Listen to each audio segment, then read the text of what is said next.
Sabi ng makapangyarihang Diyos, para sa kapakanan ng kapalaran ninyo, dapat ninyong hanapin ang pagsang-ayon ng Diyos. Ibig sabihin, yamang kinikilala ninyong kasapi kayo ng tahanan ng Diyos, ay dapat kayong magdala ng kapayapaan ng isip sa Diyos at magbigay lugod sa Kanya sa lahat ng bagay. Maging maprinsipyo sa mga kilos ninyo at sumunod sa katotohanang nasa mga yon. Kung hindi mo ito magagawa, kamumuhian at tatanggihan ka ng Diyos at itatakwil ka ng bawat tao.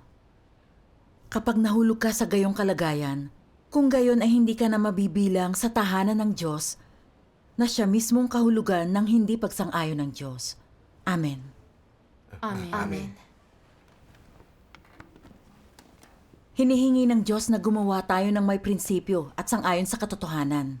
Tungkulin din natin ito bilang mananampalataya. Di natin makakamit ang pagsang-ayon ng Diyos nang di pumapasa sa pamantayang ito. Tama yan. Tama yan. Noon palagi akong nahahadlangan ng aking tiwaling disposisyon. Di ako kumikilos ng may prinsipyo. Nang makakita ako ng mga bulaang leader ng iglesia, di ako naglakas loob na ibunyag sila. At naantala nito ang gawain ng tahanan ng Diyos. Natutunan ko mula sa karanasan ang halaga na gawin ang mga bagay ng may prinsipyo. Oo. nga.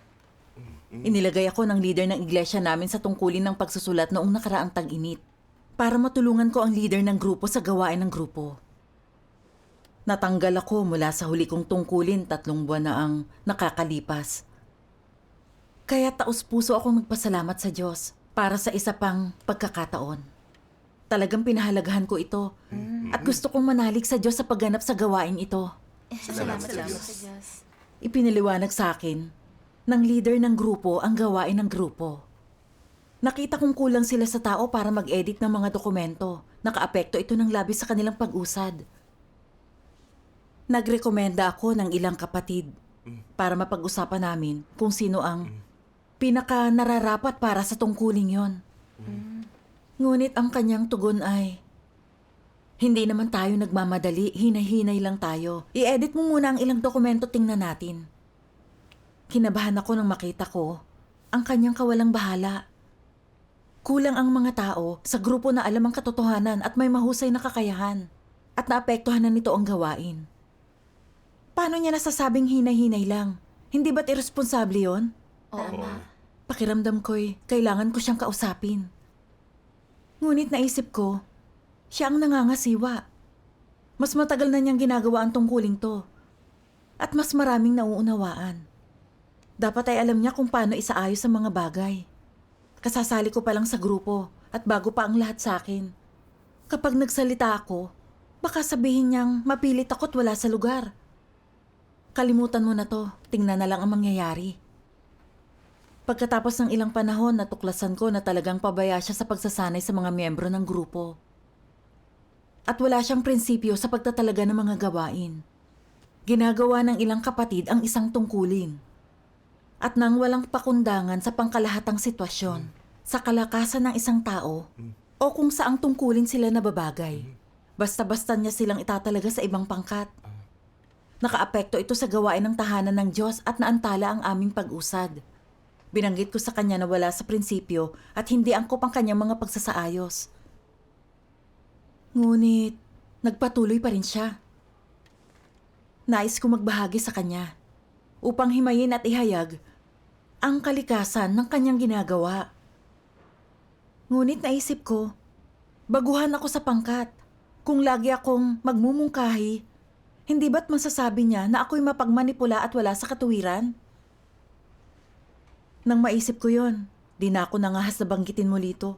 Di nagtagal nakatanggap ako ng sulat mula sa isang leader ng iglesia na nagtatanong kung may nahanap na kaming makakapag-edit ng mga dokumento at kung maayos kaming nagkakatrabaho ng leader ng grupo. Nag-alala ako ng kaunti rito. Di ko alam kung paano ako tutugon. Kapag natuklasan ng leader ng grupo na sinabi ko sa leader ng iglesia na hindi siya gumagawa ng praktikal na gawain, paano pa kami magtatrabaho ng magkasama? Isa pa, hindi ko alam kung ano ang tingin sa kanya ng ibang kasama sa grupo. Kung mali ang obserbasyon ko, sasabihin ba ng pinuno ng iglesia na masyado akong namumuna? Na hindi ako patas? Kapag di ako nagsalita, di ko iniingatan ang interes ng sambahayan ng Diyos. Pagkatapos pag-isipan, napagpasyahan kong alamin muna kung ano ang iniisip ng iba tungkol sa kanya. Sa susunod na ako tutugon sa liham. Isang araw, nakita ko si Brother Yang sa isang pagtitipon. Sinabi niya na ilang buwan na siyang nasa grupo. At di masyadong naging responsable ang leader ng grupo. Di niya sinusubaybayan ang gawain o nangungumusta sa tamang oras. At di niya ginagabayan ang mga kapatid o tinutulungan silang makapasok sa mga prinsipyo. May ilang ding dokumentong di niya itinalaga sa mga tao sa tamang panahon. At wala siyang pakialam sa problemang binabanggit ng iba. Sinabi rin ni Brother Yang na di niya halos naririnig ang leader na nagbabahagi sa mga pagtitipon sa kung paano kilalanin ang sarili at kung paano isagawa ang salita ng Diyos kapag mayroon siyang problema. Kundi nagbabanggit lang siya ng ilang doktrina, mahusay siyang magsalita, ngunit di gumagawa ng tunay na gawain. Naisip ko, tila nagpapatuloy lamang siya nang di gumagawa ng anumang tunay na gawain. Ayaw niyang tanggapin ang katotohanan o mga mungkahin ng iba. Di ba't yun ang definisyon ng bulaang pinuno? Oo nga. Kung magpapatuloy siya sa pagganap nito, responsable sa gawain sa sambahayan ng Diyos, talagang makakapinsala yun sa gawain ng sambahayan ng Diyos. Ipinatanto nito sa akin kung gaano kabigat ang suliranin. At dapat sabihin ko agad to sa leader ng iglesia. Siyempre naman. Ngunit naisip ko na kapag iniulat ko ito at hindi siya napalitan, baka pahirapan niya ako. O tanggalin pa ako sa aking tungkulin. Nagdedevosyonal ako't nagninilay sa sarili sa loob ng 3 buwan. Di pa ako nagtatagal sa tungkuling to. Kapag natanggal ako, magkakaroon pa ba ako ng pagkakataon sa iba pang tungkulin?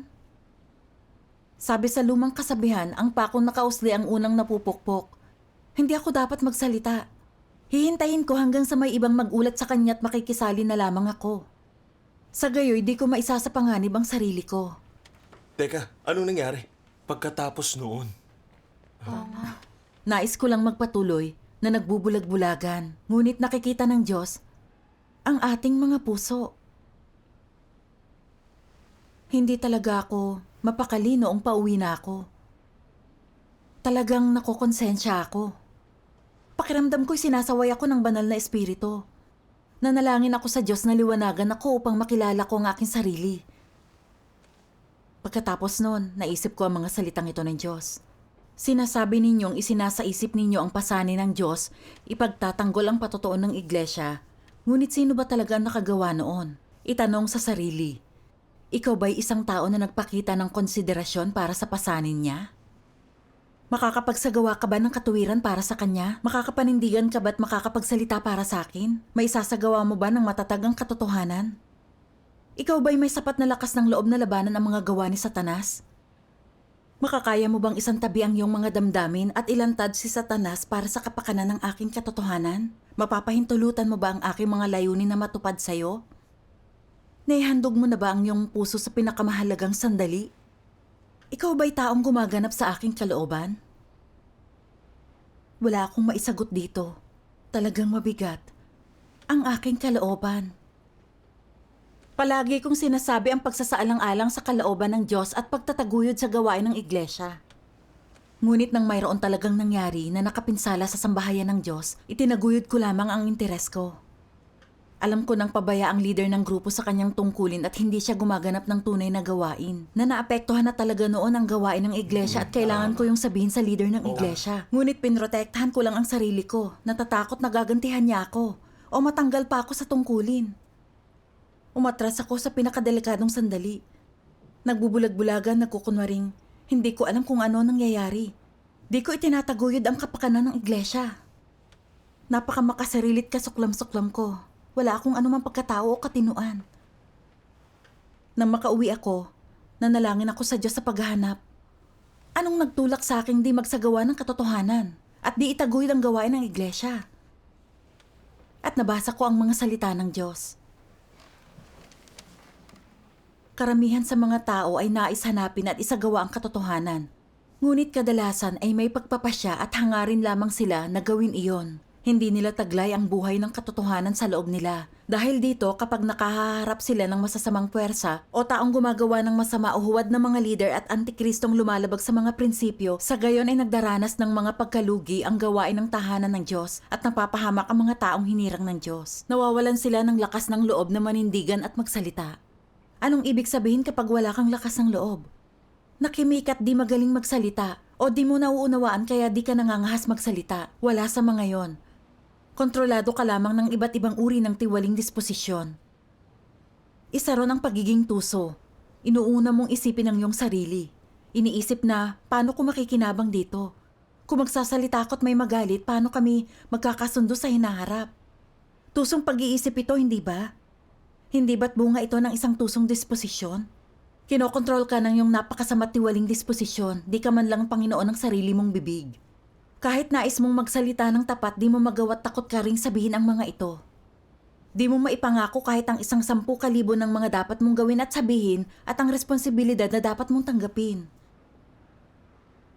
Nakatali ang iyong mga kamay at paa ng iyong tiwaling disposisyon, hindi man lang ikaw ang namamahala. Sinasabi sa iyo ng iyong tiwaling disposisyon kung paano magsalita. Kaya ka nagsasalita sa ganyang paraan. Sinasabi sa'yo kung anong gagawin kaya ginagawa mo iyon. Hindi mo hinahanap ang katotohanan, ni isinasagawa ang katotohanan. Patuloy ka lang sa pagdarasal, pinatatatag mo ang iyong determinasyon, gumagawa ng mga pagpapasya't sumusumpa. At anong kinalabasan ng lahat ng ito? Sunod-sunuran ka pa rin. Di ko gagalitin o sasaktan ang sinuman. Kung di ko ito problema, lalayuan ko ito. Di ako magsasalita ng anuman na walang kinalaman sa akin. Kung may anumang makakasira sa sarili kong interes, dangal o kasikatan, di ko pa rin ito papansinin at maingat na haharapin ang lahat ng ito. Hindi ako dapat magpadalos-dalos. Ang pakong nakausli ang unang napupukpok at hindi ako ganoon kabobo. Kontrolado ka ng iyong tiwaling disposisyon ng kasamaan, katusuhan, katigasan at pagkamuhi sa katotohanan. Sinisira ka nito. At higit ka pang nahihirapang pasanin yon kaysa sa isinuot na gininto ang singsing ng Haring Unggoy. Ang pamumuhay sa ilalim ng pagkontrol ng isang tiwaling disposisyon ay lubhang napakasakit. Amen. Inilahad ng mahusay ng mga salita ng Diyos ang aking tuso't masamang satanikong disposisyon. Noong una kong banggitin, ang kakulangan ng mga tao sa grupo at di nabahala ang leader ng grupo at di siya tumanggap ng pananagutan, alam na alam kong makakaapekto ito sa gawain ng iglesia. Ngunit di ako nangahas na magsalita pa, sa takot na sabihin niyang wala ako sa lugar. Kalauna nakita ko na naglilipat siya ng mga tao ng walang prinsipyo. Ninanakawan si Pedro upang bayaran si Pablo at pinipinsala ang aming gawain. Halos di ko pa rin to binanggit, na bahagya lang dinadaanan ito. Alam kong walang nangyari sa ginawa ko, ngunit natatakot akong ilantad siya. Nang may sinabi sa akin si Brother Yang tungkol sa kanya, wala akong pag-aalinlangang di siya gumagawa ng praktikal na gawain at di tatanggapin ang katotohanan na isa siyang bulaang leader. At dapat naiulat ko siya kaagad sa isang leader sa iglesia. Ngunit natatakot pa rin akong aalisin niya ako sa tungkulin kaya't binahag ko ang aking buntot at muling tumakbo para lamang protektahan ang aking posisyon at mga pagkakataon. Napaka makasarili at mapanlin lang ako. Sa tuwing makikita ko ang isa sa kanyang mga suliranin, di ako nangangahas na ilantad siya o magsabi sa isang leader ng iglesia. Dahil dito'y naantala ang gawain ng tahanan ng Diyos. Nabubuhay ako sa mga satanikong lason gaya ng ang bawat tao para sa kanyang sarili, bahala na ang iba. Kung malakas ka, tama ka. At di kayang utusan ng mga opisyal ng bayan ang mga tao na gaya ng mga lokal na opisyal. Katawa-tawa ang aking pananaw at mas interesado ako sa aking pansariling interes at naging mapanlin lang. Maingat ako. At umiiwas magsalita sa lahat ng aking ginagawa. Pinoprotektahan ang sarili kong mga interes sa bawat pagkakataon. Nangangambang managot para sa anumang kaguluhang malikha. Hindi ko matanggap ang maisip na ako'y naguguluhan. Napakahirap para sa akin na magsalita ng totoo para sabihin kung ano talaga ang nangyayari. Wala akong lakas ng loob na magulat at maglantad ng isang bulaang leader. Matibay akong nakagapos at kontrolado nitong mga satanikong disposisyon at lason sa pisikal at pag-iisip. Hindi ko masabi ang katotohanan at talagang wala akong katuwiran. Ito'y duwag na paraan ng pamumuhay. Naranasan ko talaga kung gaanong katawa-tawa ang mga satanikong lason na to. At noong namumuhay sa pamamagitan nito, ang lahat ng ginawa ko'y salungat sa katotohanan at laban sa Diyos. Wala akong anumang pagiging kawangis ng tao. Tama.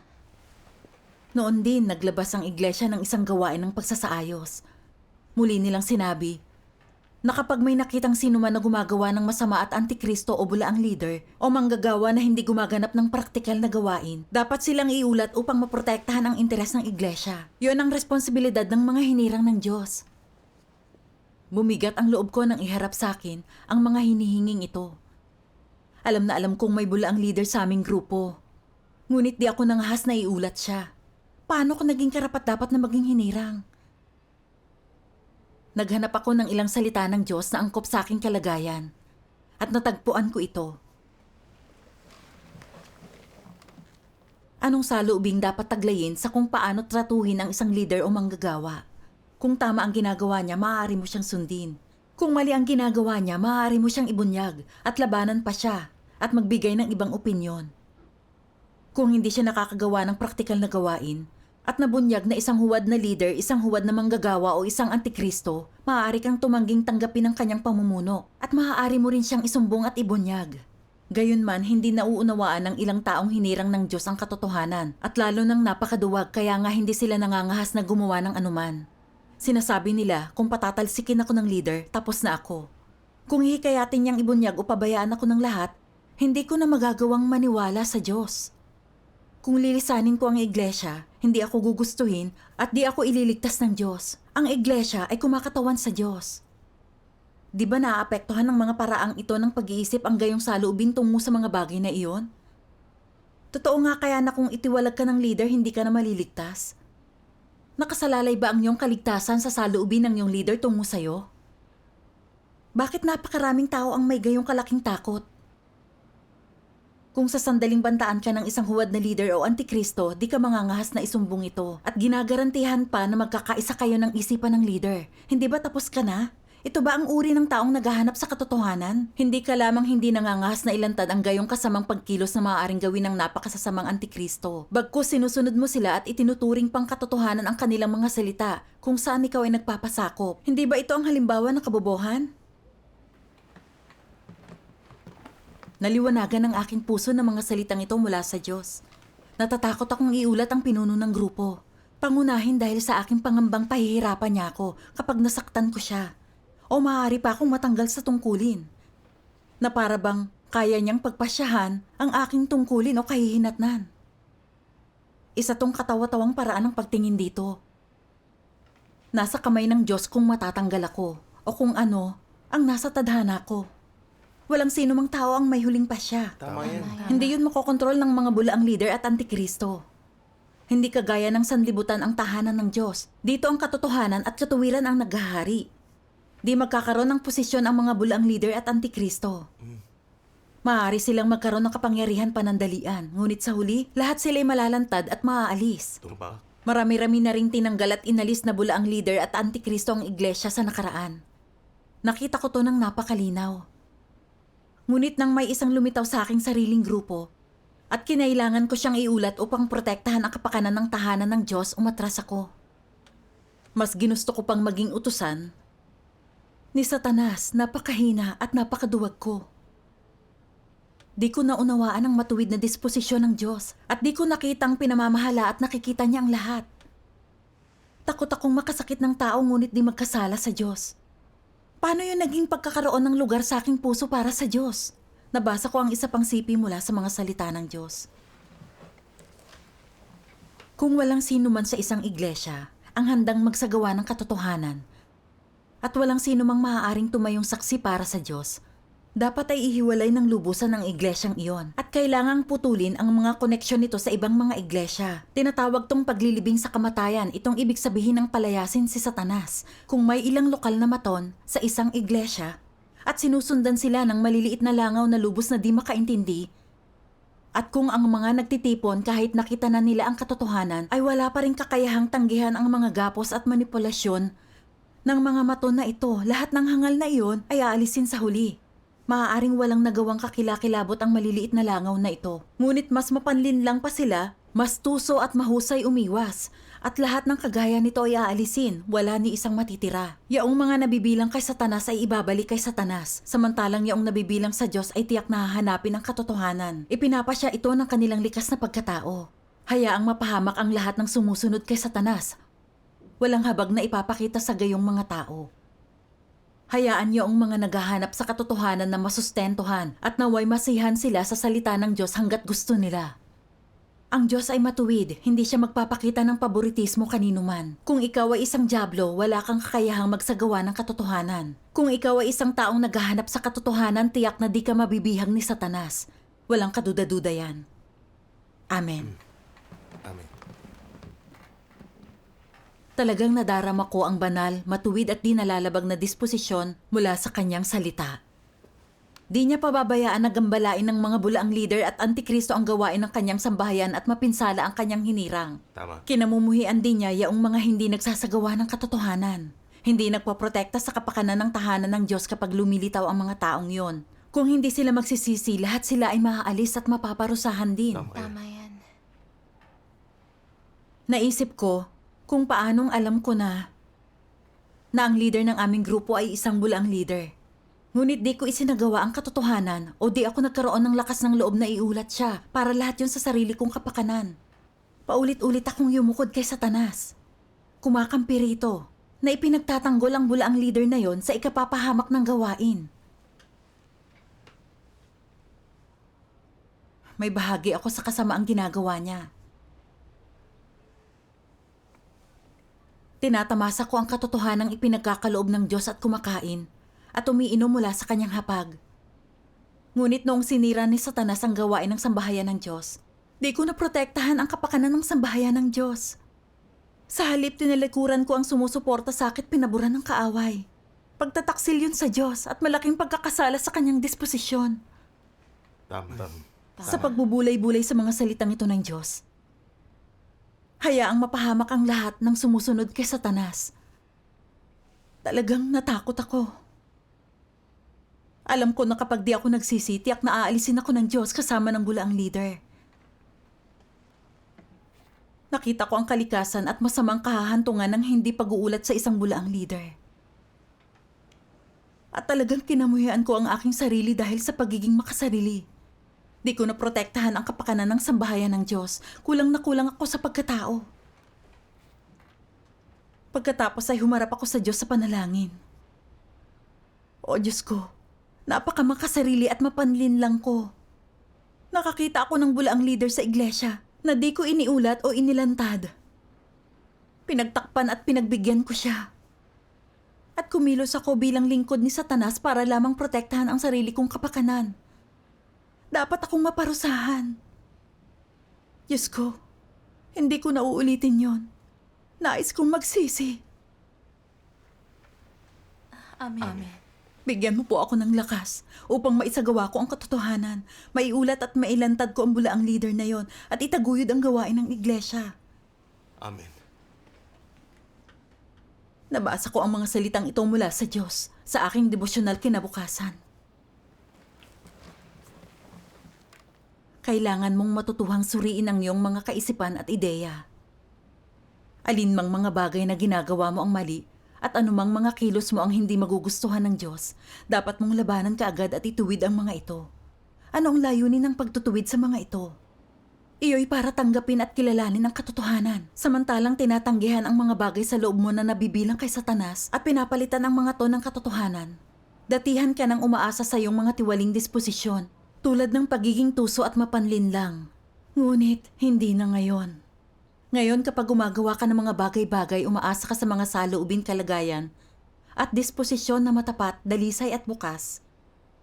Kapag naging buhay mo na ang katotohanan, kung may sino mang lalapastangan sa Diyos, walang paggalang sa Diyos, padalos-dalos sa kanilang tungkulin, nagdudulot ng mga pagkaantala o ginagambala ang gawain ng tahanan ng Diyos. At kapag nakita mong nangyayari ito, magagawa mong mawari at mailantad ito kung kinakailangan. At dinudulog ito ng ayon sa katotohanang prinsipyo. Amen. Amen. Amen.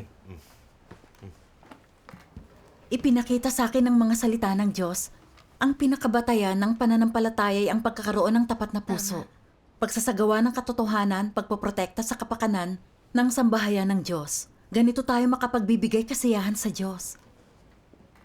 Dapat kong isagawa ang katotohanan at iulat siya alinsunod sa prinsipyo. Tama. Kung kaya't isinulat ko lahat ng kanyang ginawa ng eksakto at detalyado at ibinigay sa leader ng iglesia. Pagkatapos na mapatunayan lahat, kinumpirma ng leader ng iglesia na pabaya siya sa paggawa ng kanyang tungkulin at di talaga nakagawa ng tunay na gawain. Isa siyang tunay na bulaang leader at tinanggal siya sa tungkulin. Salamat sa Salamat Diyos. sa Diyos. Nakadama ako ng kapayapaan nang sabihin sa akin iyon. Amen. Amen. Amen. Ipinakita sa akin ng karanasang iyon kung gaano katuwid ang Diyos. Sa kanyang tahanan, si Kristo at ang katotohanan ang naghahari. Tama. Gaano man kataas ang posisyon ng isang tao, gaano man siya katagal doon, kailangan nilang magpasakop sa katotohanan at sa mga salita ng Diyos. Ang di nagsasagawa ng katotohanan ay di mananatiling matatag sa bahay ng Diyos. Sila'y maaalis sa huli. Amen. Ang pagiging tapat at pagsasagawa sa salita ng Diyos lang ang naaayon sa kalooban ng Diyos. Tama yan. Iyon ang natutunan ko sa karanasan ko nang iulat ko ang isang tao. Salamat sa Diyos. Salamat sa Diyos. Diyos. Ang galing. Tama. Gusto ko yung sinabi mo.